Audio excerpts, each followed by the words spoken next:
Well, I think we're ready to go. I'm not sure, so I'm just going to start. Hopefully the audio is working.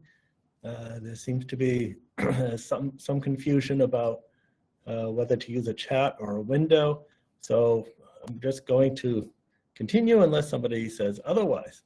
So it's a pleasure to be here, pleasure to be at the Autism Summit as we look at opening doors to promoting fulfilling and productive lives for autistic individuals and making those fulfilling and productive lives the rule rather than the exception. So to begin, let us go into the mind of the autistic individual. And one way to do that is to play the game of what is the difference between the top and the bottom picture. So as you look at the pictures, you might notice, for example, the footer for the second column is missing on the bottom, but you see it on the top. There's about 12 more to go. You might also see that somebody dropped a quarter or a piece of paper on the bottom, on the floor towards the left, but it's not there on the top. Let's take a look at the strap on the brown horse next to the zebra. It's blue on the bottom and red on the top. So here's the rest of them. A number of differences. And now it's time for a quiz. What is it a picture of? Most people will remember that it's a carousel. What animal is in the foreground? Most people will remember that it's a zebra. Some of you might have remembered it as a horse. As we get to questions 2 and 3, the color of the animal behind the first one, and how many animals are in the row closest to us, it then gets a little bit murky. And why does it get murky? Well, first of all, let's bring the pictures back, so that way everybody can get 100% on the quiz. And now we'll talk about why the answers got murky. The reason why is that I forced you to perceive these pictures, these 2 pictures, like autistic people perceive the environment. We focus on detail, often at the expense of the whole. And the medical deficit disorder model looks for what doesn't work and refers to this as a deficit in central coherence. However, as we think about focusing on fine details, what are some situations where it's advantageous to be detail-oriented? And some of us might point to working in IT, perhaps being a lawyer, an accountant, a statistician, artist, an airplane pilot. So there's many situations, there's many reasons that we want to be detail-oriented. So we want our pilot and our accountant to be detail-oriented. We want the person writing computer code to be detail-oriented. And in fact, if we put a typical person in such a situation, it might be possible to say that that person has a deficit in detail-oriented thinking. And what this suggests is that we can take the challenges that are so often attributed to autism and various other neurodivergent conditions, flip them around, and use them as strengths and consider them as strengths. So how do we do that? Well, it begins with looking at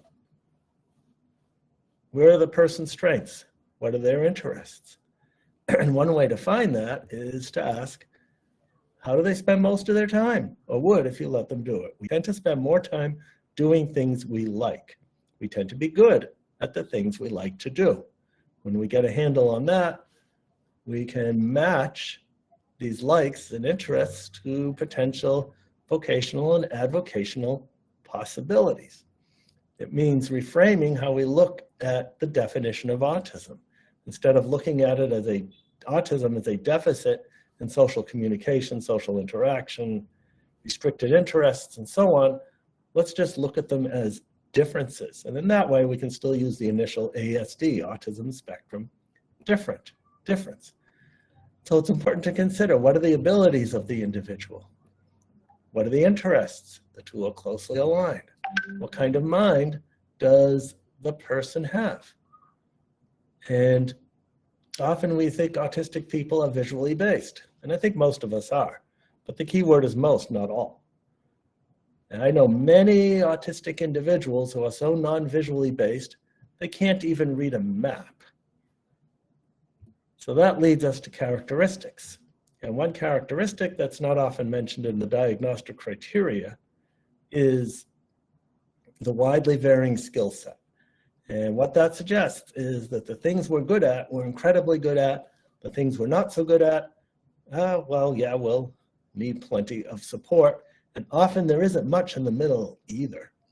So we have this sort of bimodal distribution, a twice exceptional type of situation for so many autistic individuals. So for example, I have a colleague who just finished her doctorate in social work. She did really well in all her courses, A's, except for quantitative research and statistics. She and numbers just don't get along, to a point where she's learned a long time ago not to even think about using a checkbook, because she has to have the money in hand. Out of sight, out of mind is the way it works for her. However, her strengths are so considerable that she's recently accepted a position as senior research scientist at Drexel University, a Research One university. So that's just one of many examples of the widely varying skill set. So as we think about reframing characteristics of autism, we can generalize that to an individual where we so often, especially educators, have seen these words in reports. These words are used in the teacher's room and so on. And instead of looking at the situation negatively, we can look at them more positively. So the hyperactive person may be a kinesthetic learner.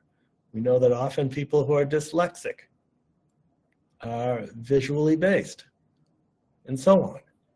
And in that way, if we ask the question, if we turn away from thinking of autism as a series of deficits, disorder, and disability, and more as a set of abilities, and we ask the question, what can the autistic person do? That will lead to much greater success. Which brings us to the 4 A's of autism, the name of this presentation. So these 4 A's of autism, it begins with awareness. And as a society, we've been at awareness for about 2 generations, about 40 years. We've taken autism from when it was thought to be a very rare psychiatric condition caused by poor parenting, with a prevalence rate of 1 in 10,000, to now the Center for Disease Control and Prevention in Atlanta accepts an incidence rate of 1 in 36. That's a lot of autism. And what I tell educators is that if you don't have an autistic child in your classroom, the numbers are going to catch up with you and you'll have one in the next classroom. So it's so much better with the help of organizations such as Autism Today, the Child with Future Foundation in Ukraine, Autism Speaks, Autism Society of America, and so many organizations promoting awareness, where we now are better at recognizing autism at home, in the community, in education, and employment. So this builds a solid foundation for the next step, step number 2, which is acceptance. And this is where we turn away from trying to change the autistic person to a non-autistic person, because the best we can get is a poor imitation of a non-autistic person. And we see educators, parents, and even autistic individuals ourselves accepting and working with as opposed to against the characteristics of autism. So that is the difference in how a teacher will approach, let's say, an autistic student or otherwise neurodivergent student, maybe any student actually, perhaps is not meeting their goals in mathematics. So we take a look at what is the person interested in. Oh, they live to use a computerized flight simulator. They spend hours on the machine at home, on the computer at home, using the flight simulator. That's all the child talks about in school. They'd even run the flight simulator through dinner, skip dinner, if their parents didn't call them down to eat. So the old way, you might say, working against the characteristics of autism is to set up a plan. If you want to maintain or regain access to your favorite activity, you have to meet your goals first, whereas favorite activity serves as a reinforcer or a motivator to do math.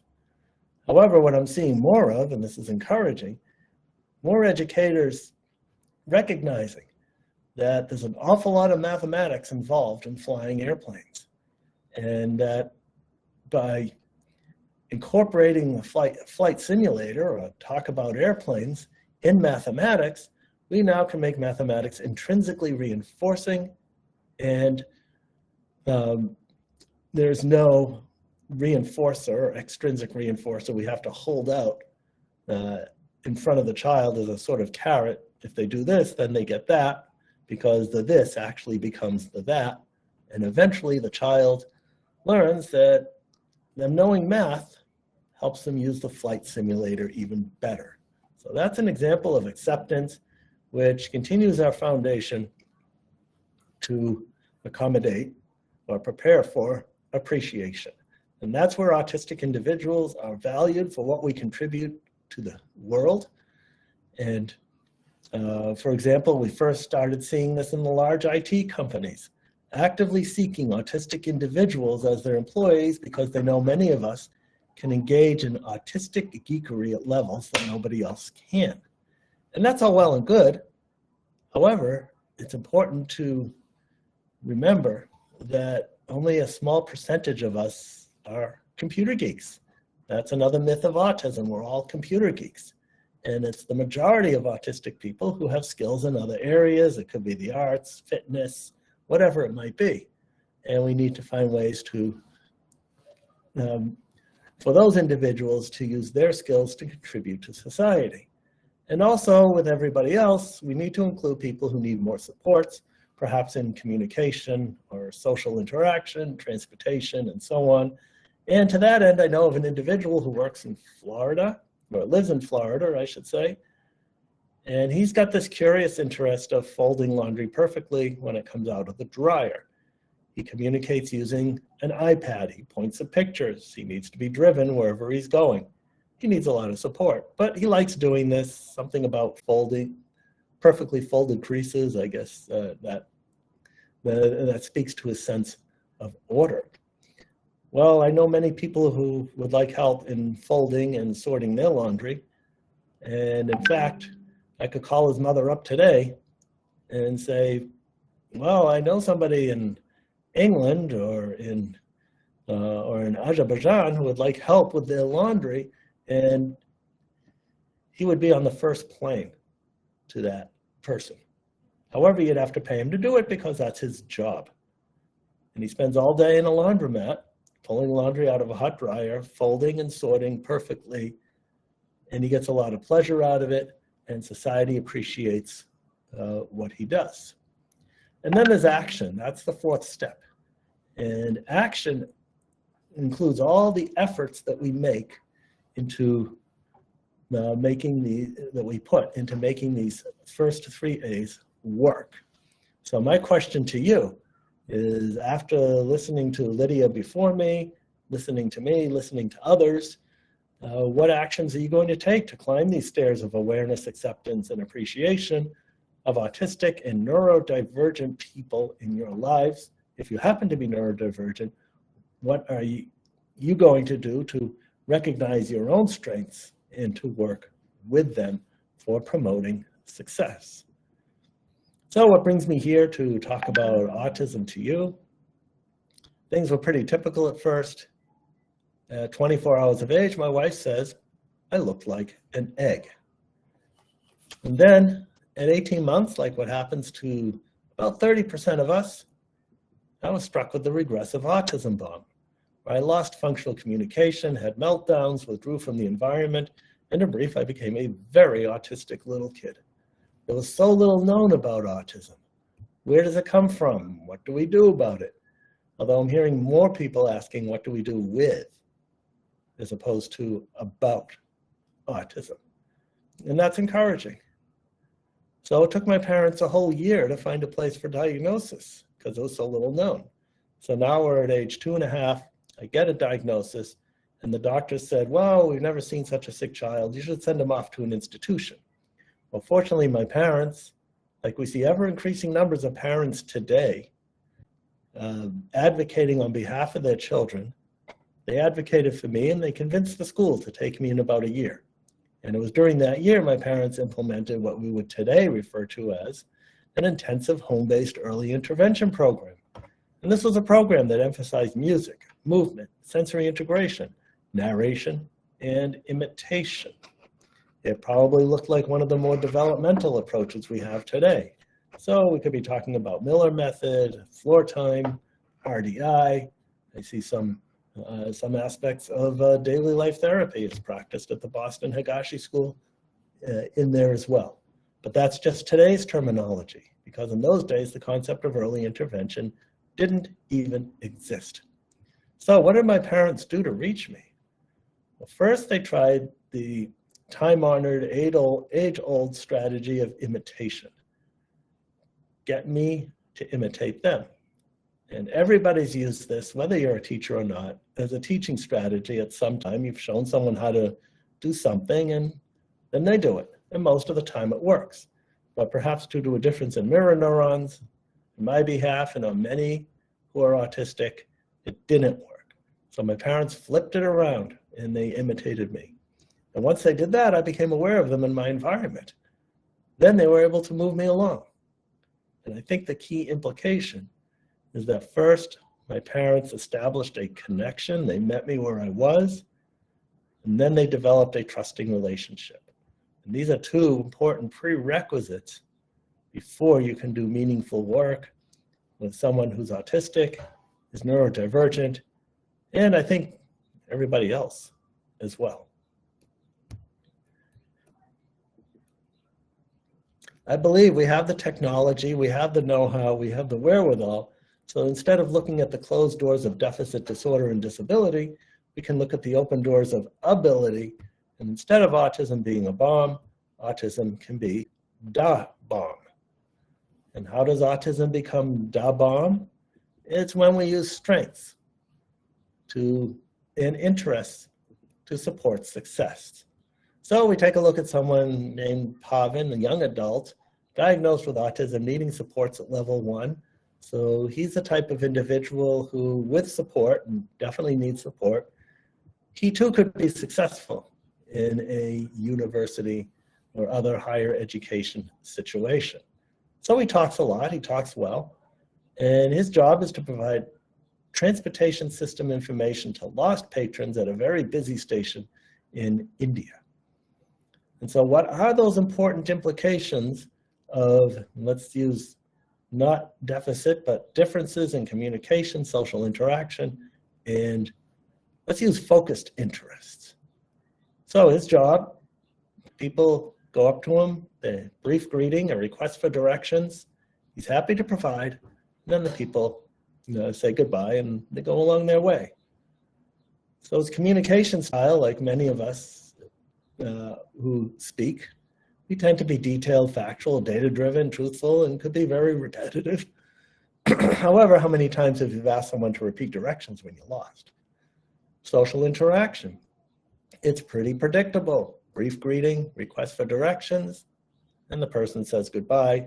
People understand Pavan and the way he is. And then where does he get this information? His coworkers have to look it up in a reference. There's a lot of information. He's got it all memorized because this is one of his highly focused interests. So because he can access the information so much faster than his coworkers who need references, he outperforms his typical coworkers. And similarly, we have someone named Srimati who works in stockroom management in Lakshmi department store. Her job is to take items from shipping, note the number, and find that same number, match it to a number that's on a shelf, and put the item on a shelf where it belongs. She doesn't speak very much. She's got a few words here and there, but she communicates pointing pictures. She also enjoys being with people who understand her and when interactions are predictable. And you might say her favorite interest or motto is that everything has a place and everything in its place. And just to get that job done, and again, because she's autistic, she outperforms her typical coworkers. So getting back to my situation, at age 4, I entered the school that initially rejected me. I got reevaluated. Instead of being considered as psychotic and ready for an institution, I got upgraded to neurotic. I also discovered the world of watch motors. I was found by my parents taking apart a watch with a sharp knife. I'd pop open the back, remove the motor, extract some of the gears, spin them around, and then put it all back together again. And the watch still worked, and there weren't any pieces left over. Instead of looking at the closed door of deficit, disorder, and disability, my parents looked at the open door of ability and soon provided all kinds of other devices to take apart and to put together. Perhaps this could lead to a job in fixing watches or other small devices. Now at this time it looked like, well, this is something I could do, but I'd still need a lot of support in all aspects of adult life. So taking this strength-based, abilities-based approach, working with what is as opposed to against, let's take the case of Greg the ball thrower, a non-speaking child who, if he sees a ball, he'll find it and throw it. That's all he does. Try to take the ball away from him, you get a catastrophic meltdown. This behavior only happens with this object of favorite interest, balls. It's written in his plan that all balls be kept out of sight, and his teachers aren't always successful in doing so. And as a result of this behavior around these objects, he's considered one of the school's most difficult students. So what can we do to develop some meaningful interaction with Greg and find ways to work with the ball, using it as a motivator? And the temptation is to say, okay, we have a powerful motivator. We'll set up a program. You do some work, then you take a break, and you get to interact with a ball, but soon the break is over and you have to go back to work. And that would work for exactly one cycle. When it came to take the ball away, well, it didn't work. So what if we thought about it a different way? We borrowed a strategy from what is known as the Miller method, a developmental cognitive approach, which asks the question, how does the autistic person perceive the world? And in going about it this way, a Miller method way, what I would do is I'd come into Greg's room, be working one-on-one with Greg, with a whole sack or box of balls, big ones, little ones, heavy ones, light ones, different materials, different colors. And I immediately reach into the box and give him a ball. Then I do it again and again and again. And what does Greg do? He throws it, because that is what Greg does. And after doing so, or in doing so, I'm developing a relationship with Greg. Maybe I'll make some very minor changes, like presenting the ball in front of my face. And maybe he'll orient to me in taking the ball from me. Maybe I'll put it off to the side, or make his hand chase the ball a little bit, not much, not to frustrate him, but just a little bit to increase the interaction. And now what I've done is I've established myself, instead of the taker or awayer of this favorite object, I am the provider of this object. And now we can start working together. Could Greg open a box and take out the yellow ball? If I have another person working with me, could he go to the other person and take a ball from that person and then throw it? Maybe throw it into a basket. It could be the precursors of basketball.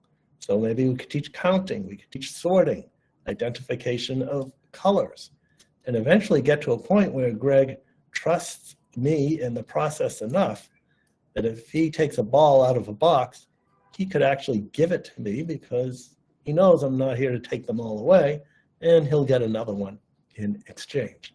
And in that way, I'm beginning to develop a trusting relationship with Greg.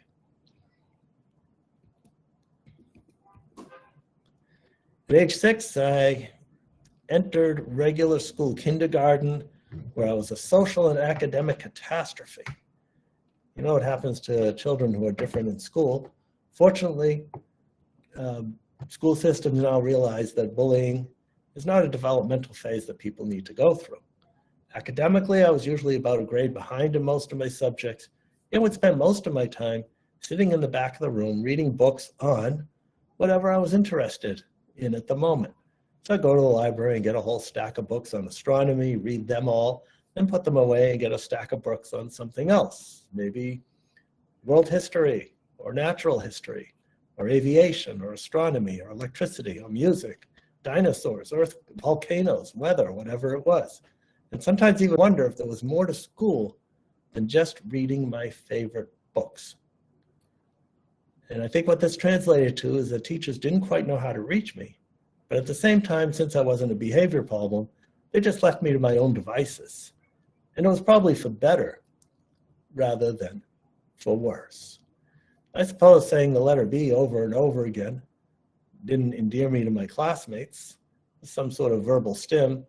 However, now we know much more about both helping the regular education classmates get along better with their autistic classmates, and the other way around, helping the autistic person get along better and communicate with their other classmates.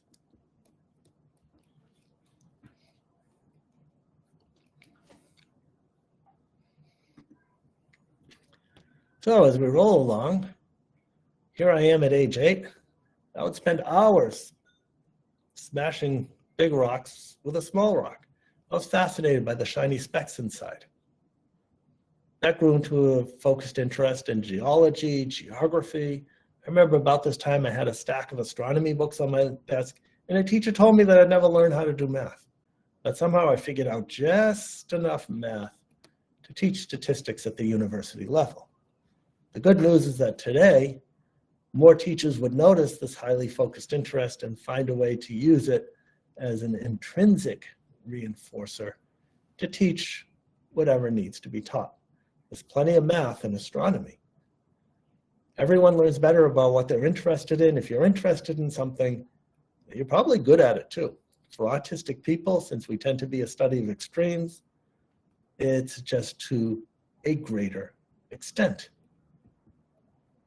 I started getting interested in bicycles and got it to a point where I could take a bicycle apart down to the ball bearings and get that back together again. Well, now maybe I could work as a bicycle mechanic. And actually, I did do that. It was a great way to earn money in college and in high school and college. I had my own bicycle shop in college, and had my trajectory gone in a different direction, that's what I'd still be doing, and probably pretty happy doing that. So this brings up the idea of focused or special interests. And an older definition is something of such great intensity that it interferes with daily functioning. And we often can think of people who are in this situation. But what if we used a strength-based approach and modified that definition to an interest of such great intensity that it provides powerful motivation for, and you just fill in the blank. These are some of my special interests. They come and they go. Sometimes there's more than one of them at a time, and make sure you get them all because there'll be a quiz about these at the end. So moving along, at age 10, I was fascinated and so concerned about the letter E, because I heard you have to drop E before adding ing. And wasn't this E going to get hurt when it fell to the ground? I had a friend who said he felt like a pizza. He didn't look like one, he didn't smell like one, so that there were some issues there. I remember about this time, an announcement was made, the principal had lost his mother. So that made me think about what my parents would tell me when I lost something. Well, it's in the last place you left it. What a silly thing I would think for them to say, because if I knew that, I wouldn't ask them. And I thought I could be helpful to the principal, who I liked, by suggesting that if he thought really hard as to where he last saw his mother, maybe he would find her. Well, that didn't go over well at all. I didn't understand that idiom, and being an idiom for he lost his mother passed away. Well, that's another idiom. You crawl through two idioms, eventually get to his mother died. And if someone had said his mother died, even at age 10 or so, I knew enough to understand that condolences were in order. We think literally, perhaps because we have difficulty perceiving the nonverbal component of communication that informs us when someone's telling a joke, using sarcasm, engaging in an idiom. And that research suggests that up to 93% of interaction is nonverbal, which leaves us only with 7%. Which brings us to the idea of the hidden curriculum. All of those unspoken rules that kind of remain hidden, and we don't think about them until we crash into them. And high school, grade school, actually everywhere is full of hidden curriculum. All these unspoken rules. How do you behave when you're with your friends versus how do you behave when you're with an adult? And many other unspoken rules that we find in work, in education, and even at home. When someone asks one of us to hold the doors, this is often the impression we get. You tell an autistic person you'll get to them in a minute, and guess who's counting the seconds? So we tend to have black and white thinking, and instead of trying to make the person more like a non-autistic, non-black and white thinker, let's look at the many ways that we can engage black and white thinking for promoting fulfillment, productivity, and success. So we move to age 13, middle and high school. You don't need to be autistic to have challenges in middle and high school. But for me, it was actually easier for two reasons. One is I realized that using words instead of sound effects from the environment really helped with social interaction. And then secondly, I was able to engage in my focused interest of music. The silver lining about middle and high school is that you start seeing courses, clubs, and activities based on particular interests. Most middle and high schools have a musical ensemble, a band. I joined the band, and now I had something in common with my classmates. Being autistic, of course, I would take things to a much further degree and got it into my head that I needed to learn to play all the musical instruments, every last one of them. So there I was in the instrument closet, spending hours disassembling instruments, sometimes combining 2 or 3 instruments into contraptions that never should have seen the light of day. And then when I heard that a requirement for a degree in music education was that you had to learn all the instruments, all right, that seems to be the way to go. Well, I didn't learn all the instruments, but at least I did get it up to about, I did get it up to 15. And that was very helpful at college when we had to learn all the instruments. So there I was, happy in the music program in school. I give music lessons to autistic children and adults because in addition to all the therapeutic benefits for engaging in music, it provides a real-life key in which to use one's interests to interact with others, either as individuals or even the community as adults. Music is just plain old fun. And then finally, I haven't figured out how to teach typical kids yet, So I just stick with the autistic ones. They seem to make a lot more sense. However, it's important to realize that music is a very sensory activity, or it can be, and it's important to be aware of potential sensory issues or violations that can come, for example, being a trombone player sitting in front of the trumpets during jazz band, because the trumpets can be very, very loud. Not much was known about hearing sensitivities when I was in jazz band, so I just skipped jazz band. And had they known then what they know now, then I think I would have had a lot more success in the jazz band. Music lessons. This schedule was set up for a child who speaks only a few words, but still he was able to learn how to play the piano using two hands independently. And just like the non-autistic individuals, I have people throughout the spectrum. Some talk too much, some don't talk at all, but they can all learn and enjoy playing a musical instrument.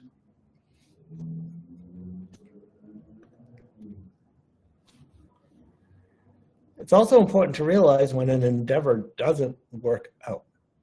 And here we see a representation of my first formal job, where cleaning tables at a noisy restaurant. I knew that just wasn't going to work.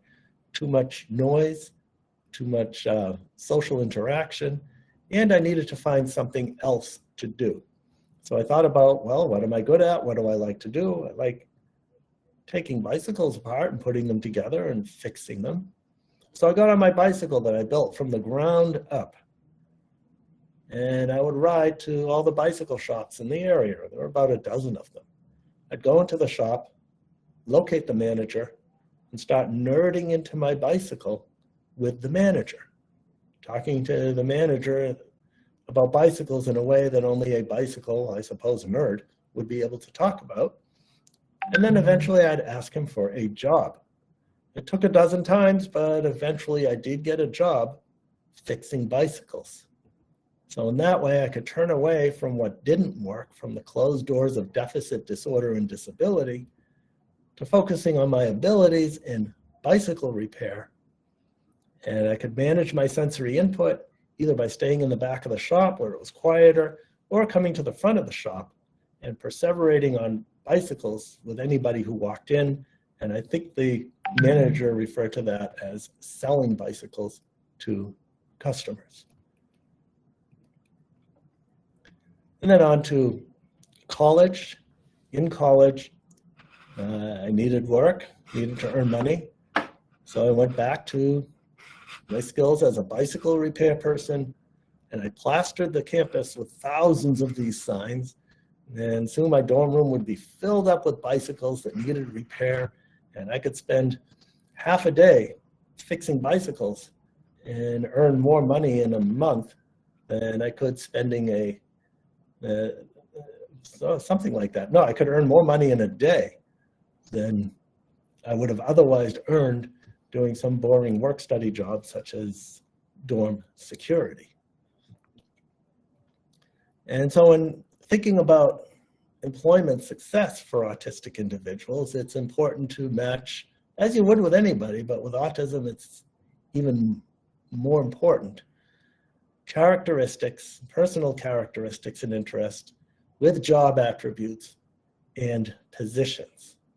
So for the person who likes folding laundry, he likes that sensory input, he does really well. For the person who likes spraying water at high pressure, washing cars, power washing sidewalks, and some people will like that. So it's important to match the abilities of the individual with potential positions. So moving on to university, college was a utopia. I had more friends. If I wanted to ride my bicycle at midnight, I could find someone just as strange as I was to also ride at midnight. Dating often occurs in college, nothing that I could really figure out. I remember after spending a while talking with this lady, she suddenly told me that she likes hugs and back rubs. And there I was as an undergraduate. Well, gee, I've got this brand new friend. And as someone who's a sensory seeker, she doubles as a source of deep pressure, very much like a Temple Grandin squeeze machine. But I guess she had other ideas. And after a lot of conversation, I realized she wanted to be my girlfriend, but I wasn't interested in dating at that time. And what this did tell me is that there was this whole area of communication that we call nonverbal. So guess what became the next highly focused interest? Ours. Reading books on body language, relationships, dating for dummies, and so on. Building a lexicon of behaviors and understanding of the dating world. Well, we move forward to graduate school, and I'm spending a lot of time with this lady, initially reviewing each other's homeworks. And then at a beach, very much like this, she suddenly gave me a kiss, a hug, and held my hand. And now I have the social story down, and it went something like this. If a woman hugs you, kisses you, and holds your hand all at about the same time, it probably means they want to be your girlfriend. And if that's the case, you better have an answer right away. And it could either be yes, it could be no, or it could be further investigation and analysis as indicated. Well, it seemed to be a good thing to do. And now soon we'll be entering our 35th year of marriage. And if you want to find out what life is like on her side of the spectrum, I encourage you to read her contributions to my autobiography, Beyond the Wall. And now as an adult, I spend most of my time in a sheltered workshop for autistic people, formerly referred to as Asperger people, at level 1, where we spend years and lifetimes perseverating on topics that, well, other people probably don't really want to listen to, but we talk about them anyways. Perhaps social interaction between community members could be improved. And with this sheltered workshop, I suppose in some ways, the doctors who said I should be in an institution were correct. However, what they didn't take into account is that I would end up in an institution of higher education as a professor of special education at Adelphi University. If you want to find undiagnosed autistic people, just check out your professors. And so as we close, do we continue thinking about autism as a series of deficits, disorder, and disability, or in using those 4 A's of autism, awareness leading to acceptance, to appreciation, and the efforts we put into, which form action, that we can transform what is often considered a weakness or a challenge into a strength. So on the left, we see a few challenges. Sometimes they're even considered pathologies if you use hardcore medical model. And we can flip them around and realize that the person who needs things in exact order, that's the person who follows structured, broken down tasks, keeping desks neat, materials neat in school. Whereas an adult, they'd make sure everything they inspect is perfect in the way it should be. Or skipping down to sound sensitivities. That's the person who can stay in tune in musical ensembles. And perhaps as an adult, like a friend of mine, he's an audio engineer.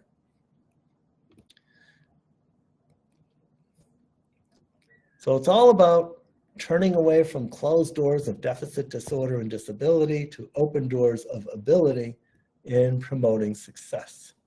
And when we promote success, it's also a good idea to define it. And as I think about success, if we have someone who's productive and fulfilled with their lives, then they're probably successful.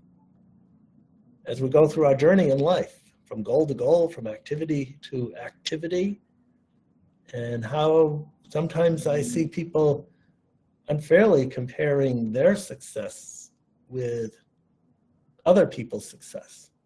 But we can't really do that because everybody has their own experiences. So the way I see it is that if we can get an autistic person through an experience. It could be a class, it could be a therapy session, it could be a music lesson, it could be job sampling, a community outing, whatever it is. And if they learn even just one thing about better and more successfully interacting with their environment, that's a success for the autistic individual. And for all of you, if you've gotten through my presentation, you add in all the other presentations that you have gone through in this conference, and if you've learned even just one thing about understanding and better supporting autistic and neurodivergent individuals, then that's a success for you, and you're exactly where you need to be right now. I want to thank all of you for your efforts in making fulfilling and productive lives for autistic individuals the rule rather than the exception. And it looks like we have a little bit of time for questions. So if anybody has questions, I'm happy to answer them.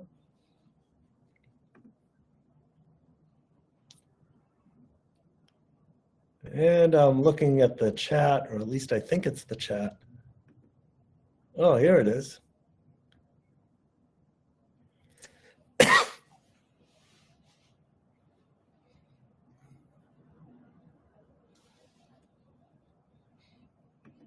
And if we don't get to your questions today, or you think of them later, then you're always welcome to email me and ask me the question at that later point.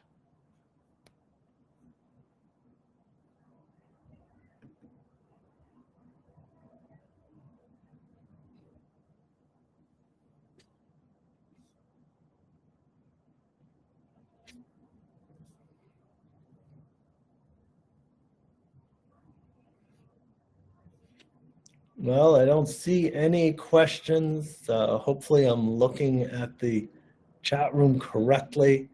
I do see it taking dictation and typing in everything I say, so that's good.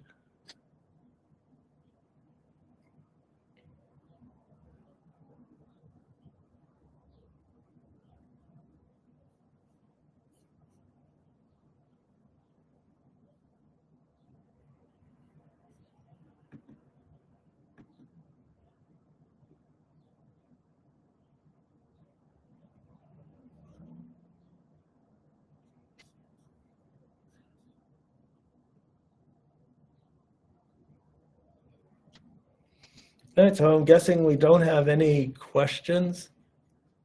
It's been great talking to you, and I look forward to meeting those of you who are in this room. I can't see who they are. All I know is there's 12 people in this room. Hopefully we'll meet in person at a later point. Hello. There's questions in the chat. Hello, there's a questions in the audience chat. Oh, okay. Maybe I'm looking at the wrong chat, but I don't see any question. Yeah. If you can read it to me. Do you see the audience chat? So I clicked on, yeah. Oh, it says closed caption, if that's not really chat.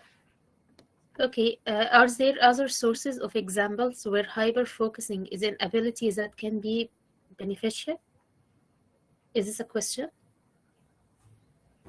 Oh, so it's a question, where else can hyper-focusing be employed to one's benefit? Well, there's many situations. Being a musician is one. Playing in an ensemble, being a composer, being an investigator, for example, investigating crime or investigating anything else. Forensics is related to that too. So that would be specifics. I think you'd want your surgeon to be very detail-oriented if they're doing open heart surgery or some other type of surgery. So those are just a few examples that come to mind at the moment.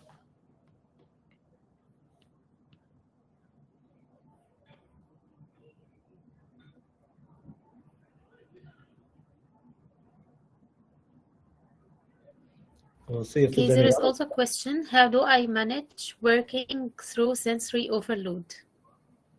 How do you work through sensory overload? Well, first is to avoid situations where sensory overload is taking place wherever possible. That's not always possible. So for those who have auditory challenges, for example, ear protection can be helpful. Visual challenges. Many of you may think that this hat's a fashion statement, and in many ways it is, and it's always good to support my university, Adelphi University, whenever possible. But in reality, it's an accommodation, because for me, sitting under recessed lighting fixtures that are hanging in the ceiling or embedded in the ceiling, they're probably like looking into a spotlight for most other people. So this is a great accommodation. Other people may use tinted glasses as a sort of accommodation. Some people have tactile sensitivities. For me, tight clothing is too sensorially overloading, so my clothing tends to be very loose, kind of baggy. And I suppose as long as I don't have to dress up like a lawyer, an accountant, or a banker, then that will work out just fine. So those are just a few examples.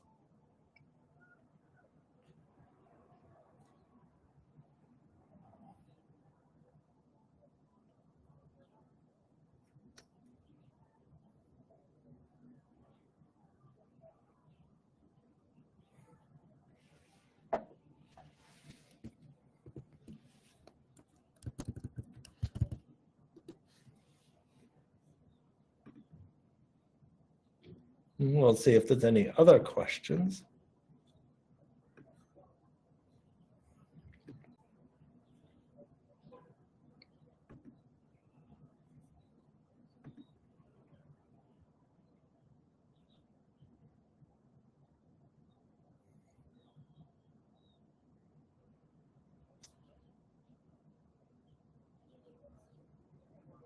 Yeah, there is a question. Is there an audible version of Beyond the Wall? Not as of yet, but hopefully the publisher, Future Horizons, who distributes my book, maybe they'll come up with one. I know there's an audio version of some of my other books, such as Understanding Autism for Dummies, but as far as I know, there isn't one yet of Beyond the Wall.